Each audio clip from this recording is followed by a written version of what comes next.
আমি যদি মরি যাই ওয়ান টাইম আমি মরলেও আমার কোনো সমস্যা নেই। আচ্ছা আপনি মরবেন কেন? আপনাকে ভালো করে দিচ্ছি বাবা। চুল দাড়ি কাটি দিবি, সেলুনে যাইতেছ না কেন? এখন আপনার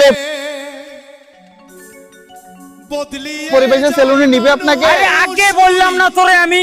কি বলছেন? কি বলছি? কি বলছেন? কি বলছি তোর কানে যায় নাই? বসেন বসেন। সেলুনে যাইতেছ না কেন? আপনি এরকম বদলিয়ে যায় মানুষগুলি মিথ্যায় আশা দিয়া রে,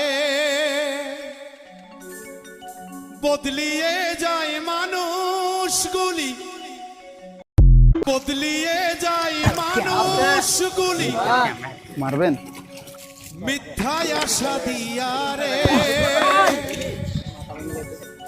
বদলিয়ে যায় মানুষগুলি। আসসালামু আলাইকুম এভরিওয়ান। আজকের এই ভিডিওতে যাবতীয় খরচ বহন করেছেন আমাদের দুবাই প্রবাসী জামাল উদ্দিন জীবন ভাইয়া। ভাইয়ের জন্য সকলে দোয়া করবেন যাতে আমাদের এই মানবিক কাজের সাথে সবসময় যুক্ত থাকতে পারেন।